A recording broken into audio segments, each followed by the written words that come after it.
welcome sa aking cooking serye. So, this time sa episode na to, bali magluluto ako ng pasta with sardines. Alam nyo naman, mga Pilipino, mahilig sa sardinas. So, actually matagal ko lang hindi naluluto itong pasta sardines. So, nag-crave lang ako bigla. So, ngayon magluluto ako. So, sa mga familiar kung paano niluluto yung pasta sardines. So, ito yung version ko. So, anyway, start na tayo sa mga ingredients. Meron tayo garlic, onion, and lalagyan ko siya ng sun-dried tomato. Two kinds of color of cherry tomato here. I have orange and I have red. So, just for color. And I like the cherry tomato kasi ano siya, medyo manamis-namis. Tapos, lemon. So, if you want to squeeze kapag naluto na. Kasi sardine siya. So, parang pangtagal konti lang ng langsa. Yung sardines. Pwede naman siguro kung yung sardines na may tomato sauce. Pero, I prepare na sardines with olive oil kasi masarap talaga siya pag ganong kinds ng sardinas. And then arugula, talagyan ko siya ng arugula. So bali parang ito yung vegetable niya. And then of course pasta, noodles. I choose linguine. And then, of course, salt and pepper. And then, lalagyan ko siya ng garlic powder kaunti. And syempre, para masarap is yung parmesan cheese. Yun ang pagpapasarap din talaga doon sa pasta. Syempre, pag pasta, kailangan may parmesan cheese, di ba? So, ayun. Ito lang yung mga ingredients. Actually, madali lang itong lutuin eh. So, let's go start cooking.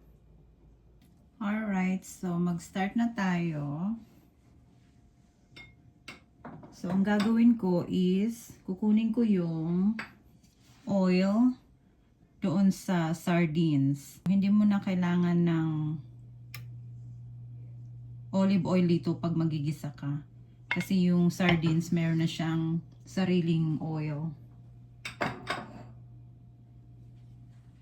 So, ipupour mo na lang yung olive oil dyan.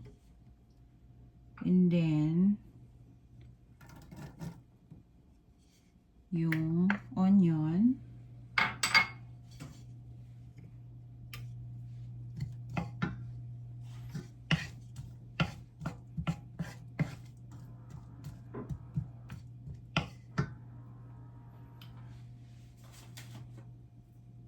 Actually, gusto ko nang ilagay yung garlic kasi gusto ko nagsasabay sila.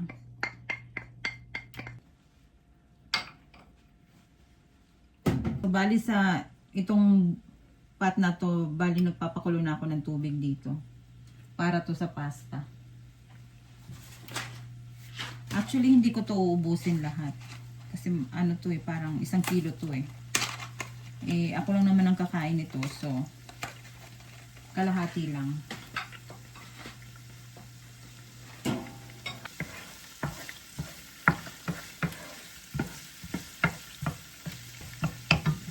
Maglalagay na ako ng konting salt para may lasa yung onion. So yung mga hindi po kumakain ng sardines, excuse me po. Pero I think halos lahat naman ng mga Pilipino talagang kumakain ng sardinas. Kasi ako talaga paborito ko yung sardinas at saka healthy pa. Ayan. Talagay ko na yung tomato. Actually, madali lang itong lutuin. Siguro mga 10 to 15 minutes. Ang matagal lang maluto is yung pasta.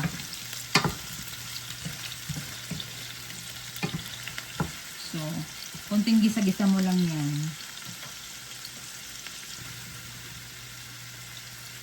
Okay.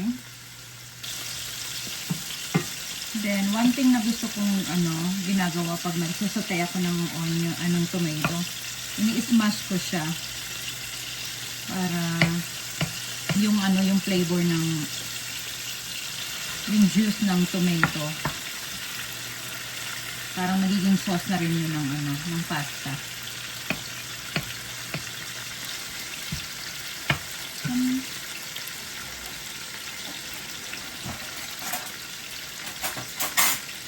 Nagpapakandahirap pa ako. Meron naman akong i-smash to ng ganito, diba? Pasensya na. Kasi matagal-tagal na rin akong hindi nag-vlog, mag-cooking. Kaya ang lola nyo parang natataranta.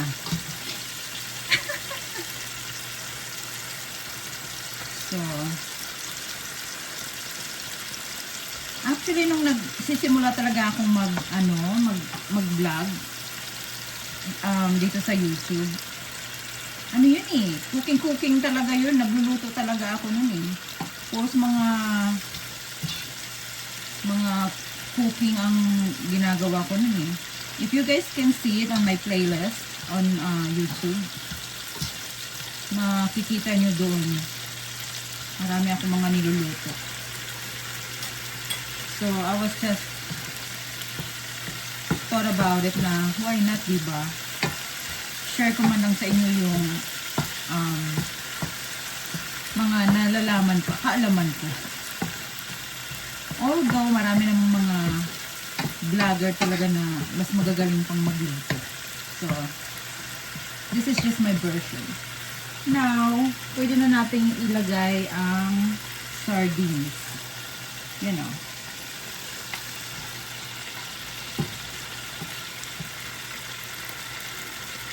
So, sa sardines, nasa sayo lang kung gusto mo yung durug-durugin mo siya. Pero ako kasi ayoko. Gusto ko lang yung ganyan-ganyan lang. Yeah. Yan lang gusto ko. Okay.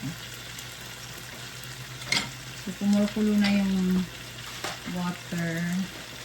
Lalagay na ako ng pasta. So, ito.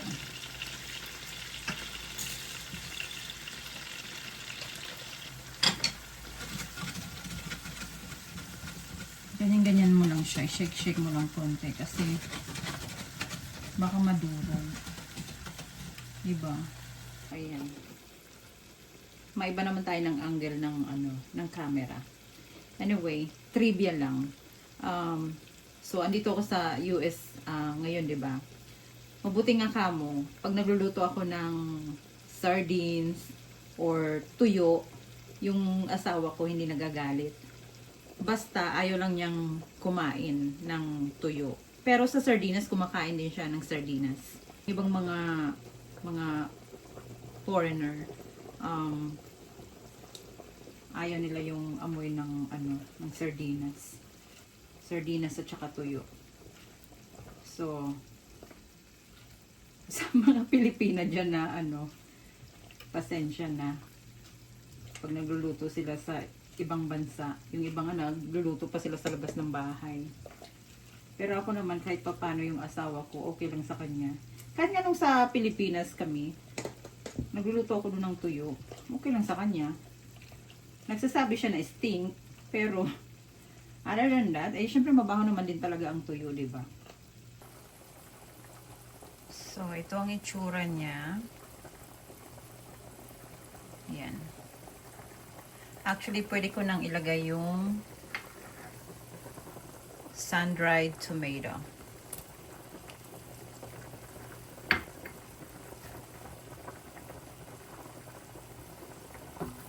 So, hinihintay ko na lang yung pasta. Nadurog na yung So, hinihintay ko na lang yung pasta na lumambot. Tapos, ilalagay ko na siya dyan. And then, next will be the arugula. Okay. So, ayan. Luto na yung pasta. So, usually, ang ginagawa ko lang, hindi ko na siya dinidrain yung pasta. Dinidiretso ko na siya dito.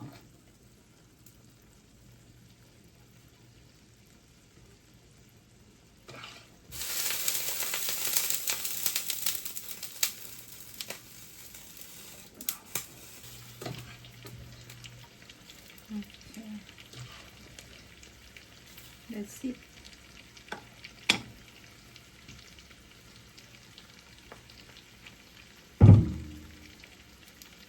So, ito yung pan part. We wanna make sure na, well, kahit anong mangyari, madudurog din naman talaga ang sardines, diba? So, let's just, ano na lang, careful. Actually, nung nag-work pa ako as a caregiver sa assisted living, naalala ko, nagdala ako nito sa work ko. And talaga namang nagustuhan ng ano ko, workmate. And then just put salt.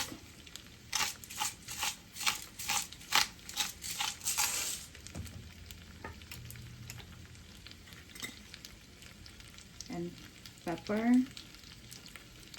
Gustong-gusto ko yung maraming pepper. Ma-pepper talaga din naman ako.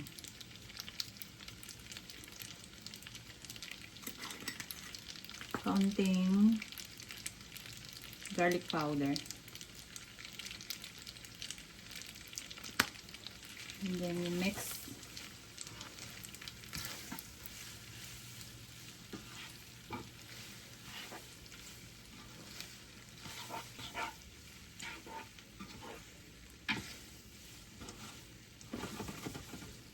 And then make sure na yung stove nyo is a low temperature. Kasi ito na yung time na ilalagay nyo na itong arugula. Actually, ito na to, thoroughly washed. So it's ready to eat na.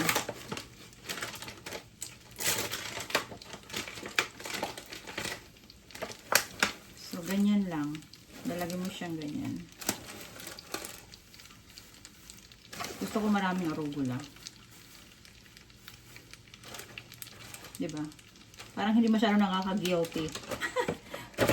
Okay, sorry. Meron ka pa ding greens. And then, ganyan mo lang siya. Tapos, i-cover mo. So, siguro kahit mga 1 minute. Let it stay for 1 minute. Okay? So, huwag nyo masyado siyang patagalin kasi yung arugula, pag matagal na, pumapait siya. So, just careful.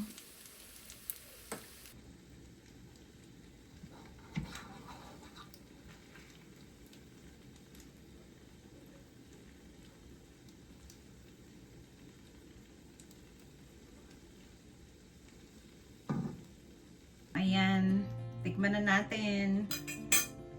So, i-squeeze ko siya ng lemon.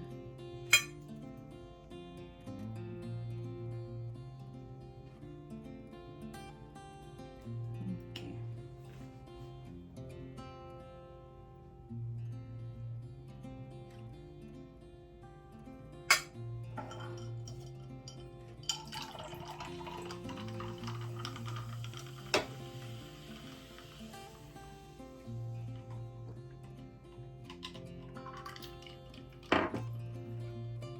So, iniinom ko pala yung ginger ale.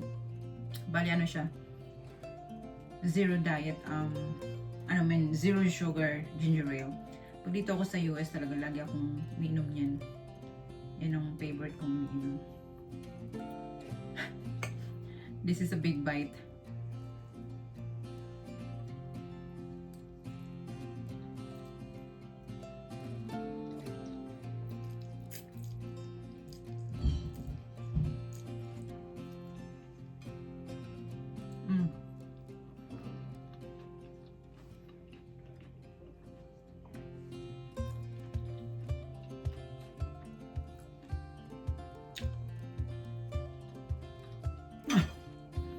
It's so good. Ang sarap. Lagyan ko pa siya ng maraming cheese.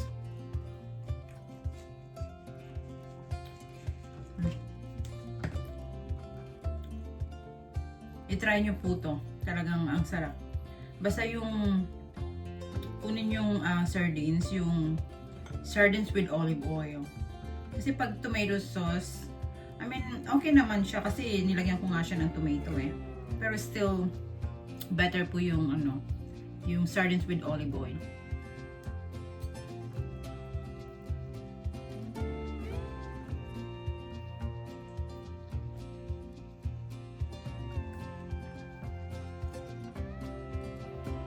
Tapos yung lemon, nagbibigay siya ng kick dun sa lasa.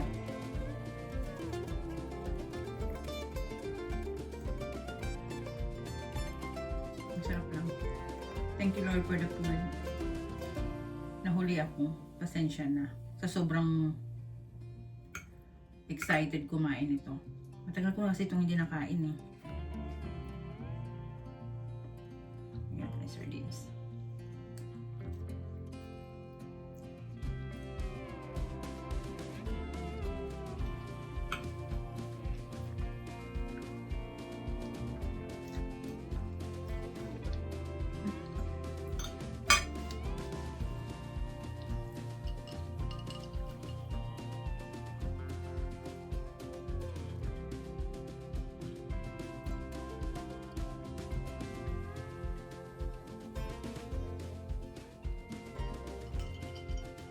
Alright, I'll finish my food.